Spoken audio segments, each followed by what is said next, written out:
If you don't do that, we're going to escort you out of the building.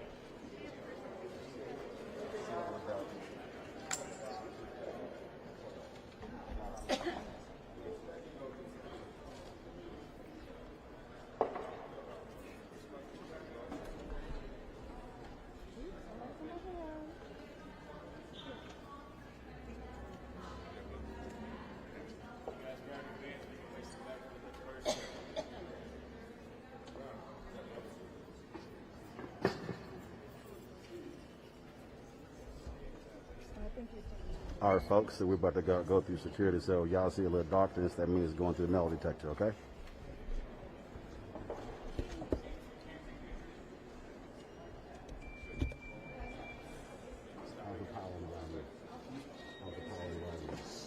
Hey, thanks, guys. This is my first time back since 60. Appreciate that. We'll be breathing much more calm.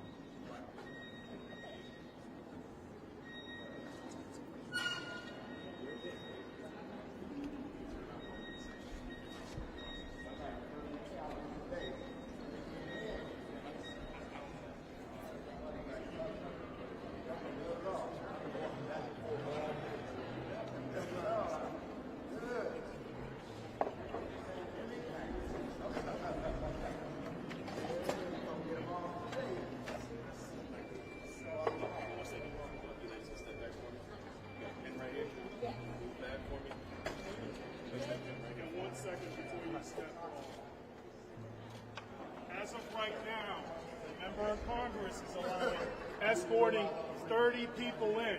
We're cutting it off 30 people. All right? If you're media, you must have your media passes to come into the building, unless you're part of the group that the member of Congress is escorting. So right now, there's only 30 people are going to be allowed in the building. Do we have an understanding? Thank you. Yes, sir. What do you think?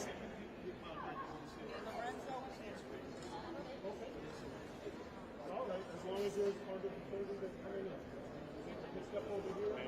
Yes, sir. Yeah.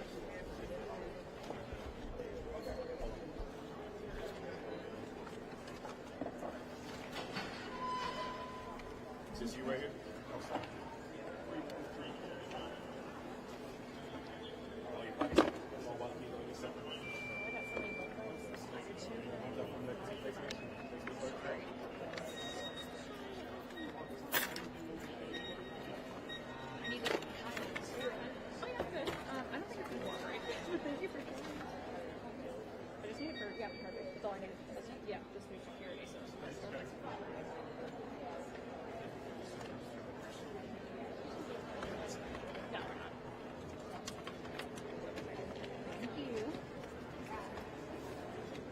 You right here, your bottle and your phone.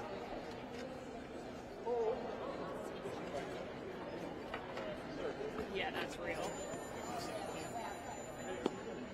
It still doesn't cooperate. Oh, is this you think? White shirt. Yeah. Hey, I gotta go. What's up?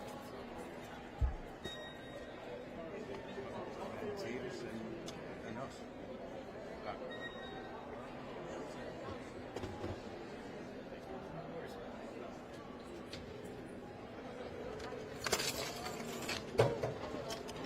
As I predicted, that we put it through? Get the tray, get the tray.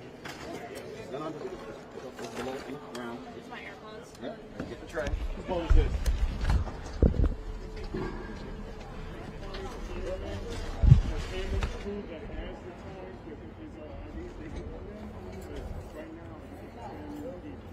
Okay.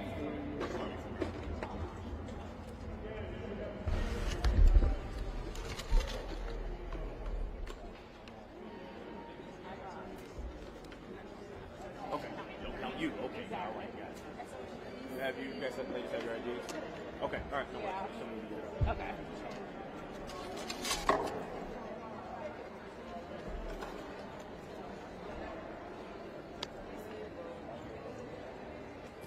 I gotta find mine. I just lost my ID, I think. Did you tell him your ID? Yeah. You need to in a person. Did you? Because I just need to find my congressional. I said, well, my still hasn't come through yet, so I think it might be. I don't know if it came through or not, or if I just lost it. My stuff hasn't come through yet. Oh, that's right. Put it in this thing. Thank you. You're good. Thank you. This is her baggie. Yes, that's her jail bag. Okay, give me 2 seconds. This you? Camera? This is you. Oh, okay. All right. Come on, go. Turn it off for me like a T.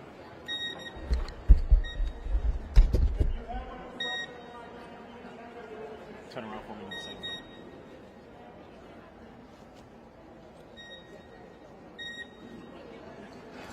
Cool.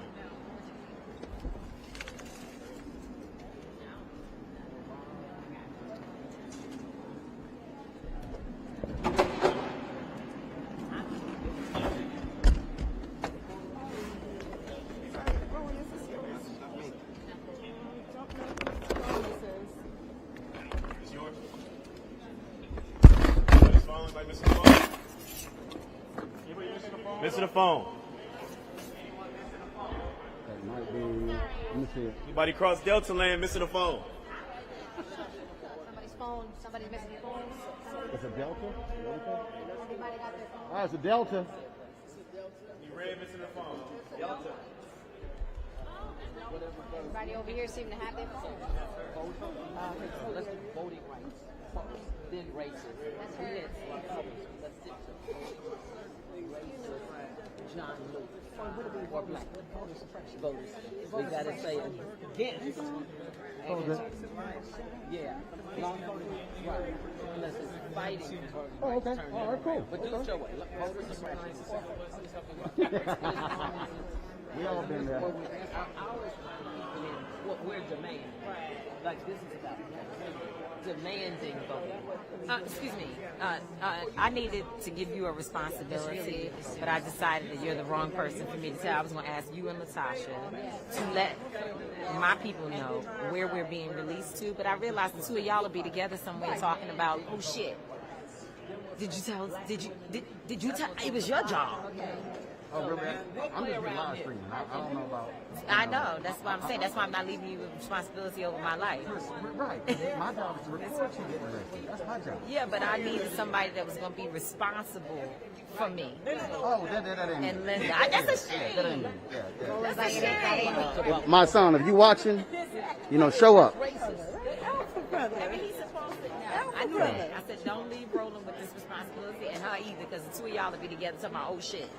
Because somebody got to be the one. Did somebody call for Tamika? Right. So no. I mean, but I have I said, my mother ain't trying to have this. great video of you getting handcuffed. I mean, that'd be great video. Roland. They said emergency contact. I put my mother. And I Your put next to mother's it, not even- do not call. Oh, precisely. That's my wife. Because she leave her phone downstairs. I said, do not call. Is she still skating in the house? Yes.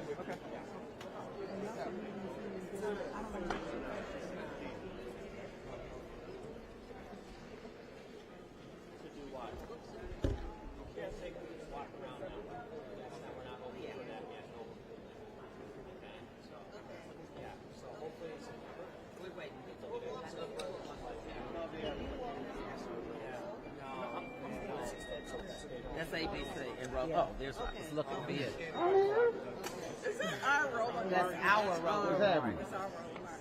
Helping us to fight for black women and voting rights. Voting rights. You know I was going to be here.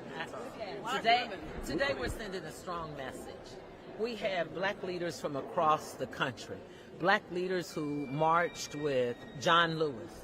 Yes. Black leaders who have taught us the meaning and the value of Black Lives Matter in their way. Yes. When you put us together, you get black women leaders and allies, brothers joining us. This is not about one generation, it's about all generations. Right. Yes. And today we are represented by all generations. Right. And that's why today is important. Look at where we stand. Yes. We stand in the United States Senate. Places that we couldn't work, we couldn't even clean at one time. But today, black women say we are not waiting. That's right. Black women says that we're demanding our right to vote. And it starts today. Yes. That's right. That's right. That's right. aware of your colleagues that are behind you. They want to get this shot, and it's the national news media, so they'll make sure to get the shot of the members. So if you guys step back, they can make their shot of the members of the walking down. That'd be great.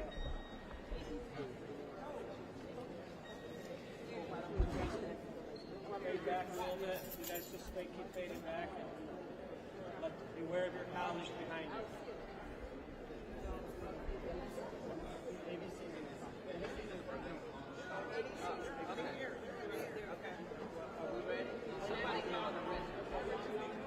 He's behind her spot.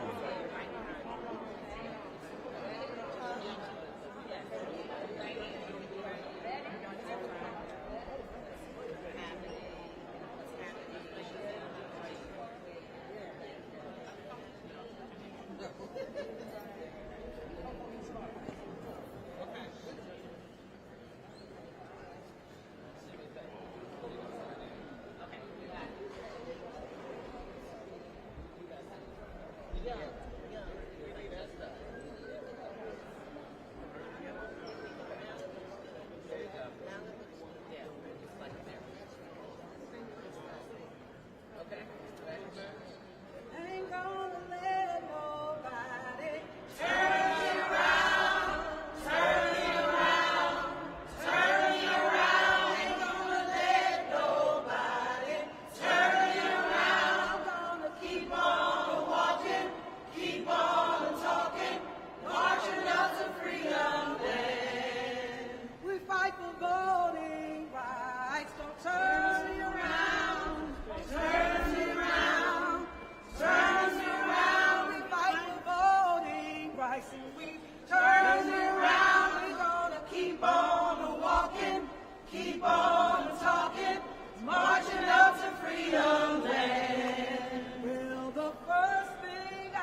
turn around. We're gonna keep on walking.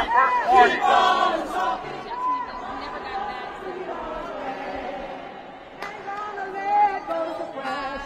Turn me around, don't let it turn me around.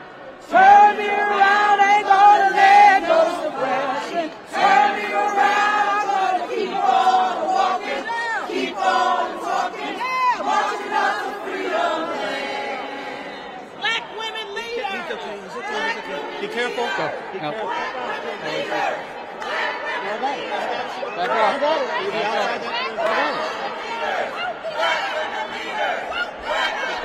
Other side of the benches, please. This will be the arresting zone, and you'll be outside that arresting zone. Be careful, be careful, be careful. Gotta move back. Gotta go back. Please. Thank you.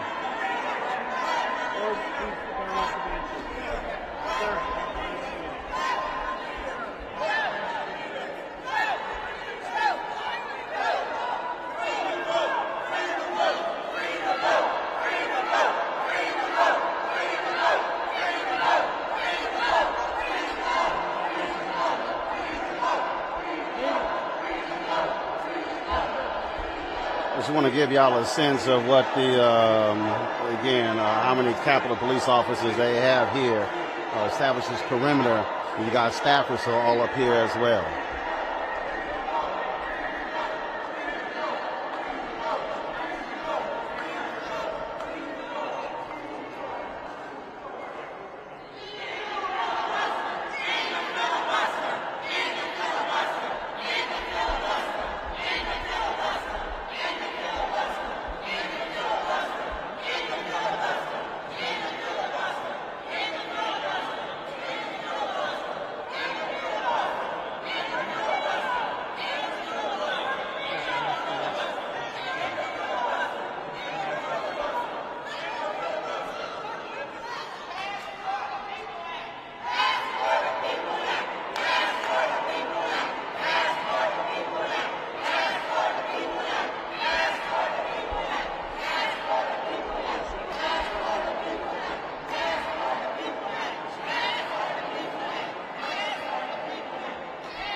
people vote. Let the people vote. Let the people vote. Let the people vote. Let the people vote. Let the people vote. Let the people vote. Let the people vote. Let the people vote. Let the people vote. Let the people vote. Let the people vote. Let the people vote.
Be careful moving through the corridors with your cameras, please. Thank you. Be careful when you're looking through the viewfinder. This ain't our first rodeo, dude.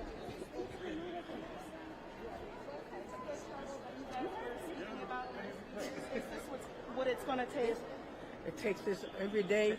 We have to do this every day. We have to make a habit protest. We have to make a habit bringing our kids out, our families out, our grandmothers out, our children out. All over the country. Church, Not sports, just here. entertainers, all of us have got to go fight for our freedom or we're going to lose it. That's did it in literally the how 60s, close we've come. And here we are, 40 years later.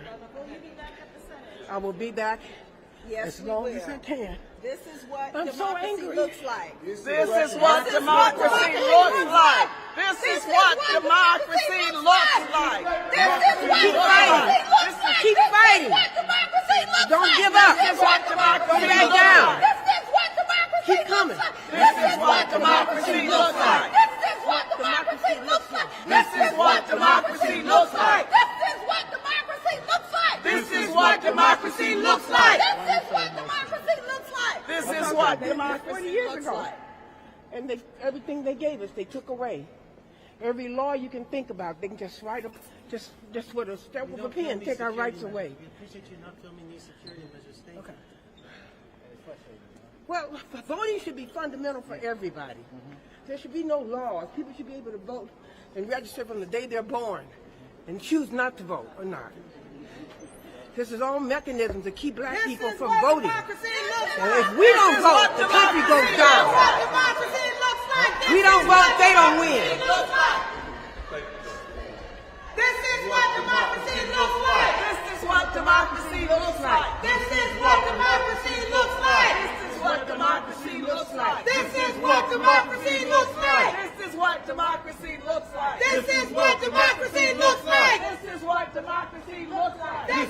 democracy looks like. This is what democracy looks like. This is what democracy looks like. This is what democracy looks like. This is what democracy looks like. This is what democracy looks like. This is what democracy looks like. He's got the card. Okay. All right. All right. I'll see you guys. Okay. Take care. God Love bless you. Thank you. Okay. God bless you. Always a pleasure. Thank you. Thank you. I'll be back. I'm never going to back down. Never going to stop. Fighting to my death. And my kids are going to fight. Come on! I'm not going to do it to us again. 60 years of this. All the bills, 13, 14, 15th Amendment, 1964, 65. And we're back here again? Are you kidding me? I'm madder than I've ever been. Death or vote. You're going to have to vote. And I'm telling to everybody, if the black people are stopped from voting, everybody loses. It's not a black battle. It's a democracy battle. All the Democrats need to be out here. All the people of color and all the people of righteousness need to be out here. It's not a black battle. It's a moral battle. It's a moral law. They're trying to take everything from us. If we don't vote, we die. If we don't vote, Jim Crow. If we don't vote, separate bathrooms. If we don't vote, slavery.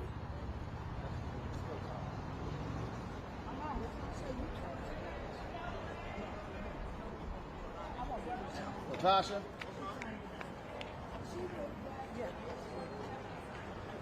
So if somebody's watching and they're saying, why get arrested? What's the whole point? It's fruitless. What do you tell them? No, it's not fruitless. Anytime that black folks have stood up, right, whenever we work together, when we stand for what is right, it makes a difference. We have to recognize, we have to resist. When people are coming at our community, when people are trying to deny us our right, when people are trying to deny us our humanity, it is up to us to take a stand.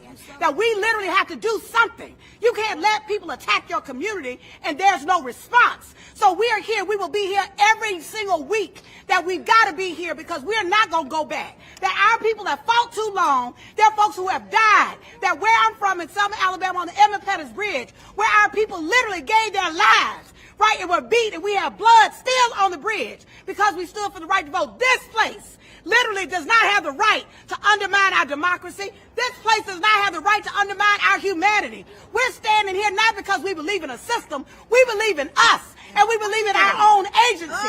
And we believe that in our agency, we have the right to make a decision. Any decision being made about me and my family, I have to be a part of that decision-making process. And so anybody that's watching this, every day, there are decisions that are being made in this place that are impacting our children, that are impacting our families, that are impacting our community. And you have a responsibility to stand for it. You have a responsibility to stand for what it is that you believe in. So no, this isn't a matter of what is right or what should you do or does it matter or not. Anytime I'm operating in the fullness of my power, because God gave me that, not the U.S. Constitution. It is God that says that I have agency, that gave me that because my life matters. And all the people in my community, our lives matter. And if we believe that, we have to stand on it. We have to act on it. And so that's why we're here at the Senate. And we'll continue to go to the Senate. And we'll go to the White House. And we'll go to the Congress. And we'll go to the streets. We're going to go wherever it's going to take for us to go because we ain't going back.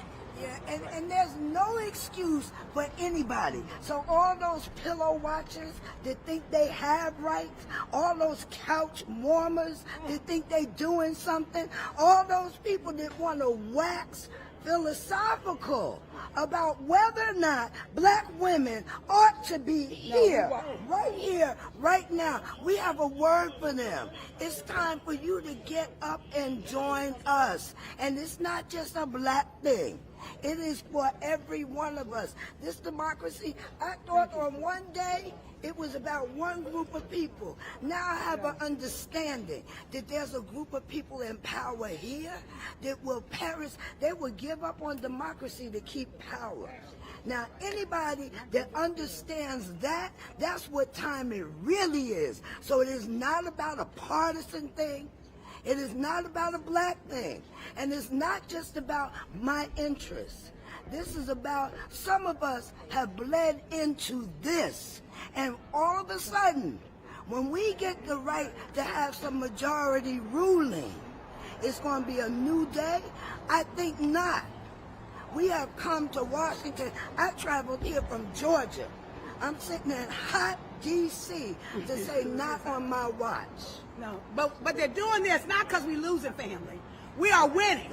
We are changing the political landscape in this country. We are changing what it looks like. And so that is literally why this fight is about. This fight is because people are stepping up. This fight is because people came out and voted last election. Deborah? Yes, step on that. So we are glad that people are here, but we're going to keep coming out. We came from Georgia and we're bringing back buses. We will continue to come out. We helped to get the vote in Georgia, to help to get 2 U.S. senators, and to help to flip the state. And we will not be deterred. So we came up from Georgia and we came to D.C. and we're going to keep coming. We're going to keep coming and we're going to keep coming. We're going to keep voting. We're going to keep coming because this is how democracy works. This is what democracy looks like. When black women come out and stand on the front line, that's when things change. And we changed this last election, and we're going to change the next election. So our message to our congressional representatives is if you don't represent us, someone else will, because we will vote. Yes. Ariel Singleton, tell us about the black youth.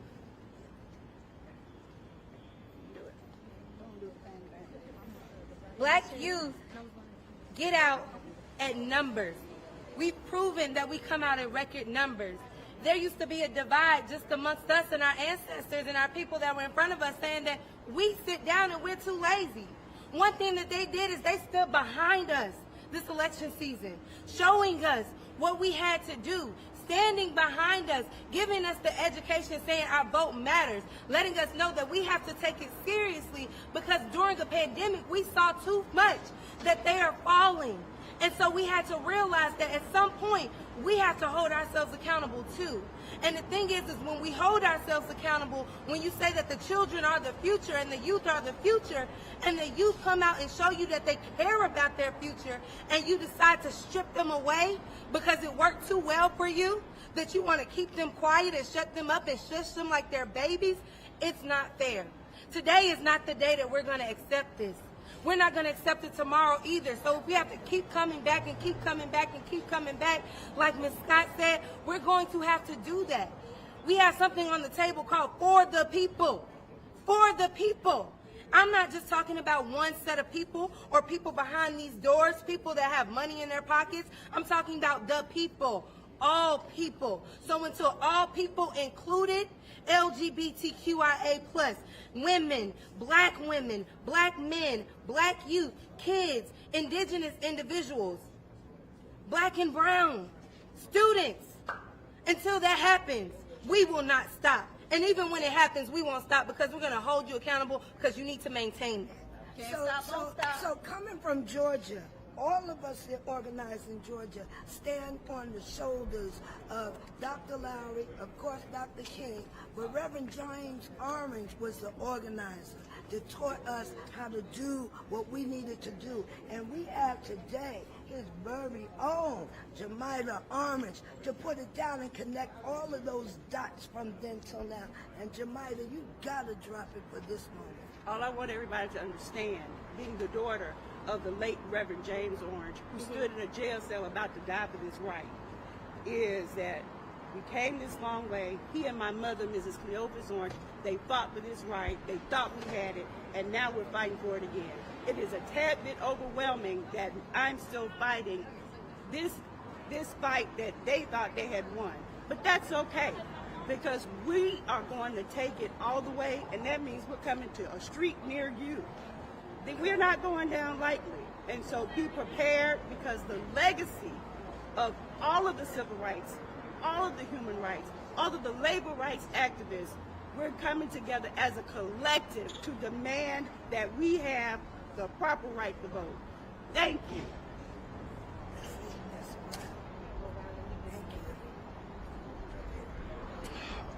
All right, folks, that is it for us. There's been a week of action that has been taking place here in D.C. They started on Monday. Then, of course, they had action on Tuesday. We, of course, broadcast the town hall on Tuesday. If you can go to our YouTube channel, you'll actually see that. Yesterday, there were phone calls that were made to Capitol Hill, and so we made sure to be out here to live stream this as well. And so this is why we need y'all to support what we do here at Roland Martin Unfiltered. Look, we're the only black-owned outlet who was out here live streaming this entire event, all the speakers, and of course the protests inside. So please support us. Cash App, $RM Unfiltered. Venmo is RM Unfiltered. PayPal is R Martin Unfiltered. Zelle is Roland@RolandSMartin.com. Roland@RolandMartinUnfiltered.com. So that is it. It is almost 4 o'clock. I got to go dry off, and then I'll see you a couple of hours from now on Roland Martin Unfiltered at 6 p.m. Eastern. I'll see you then. Holla.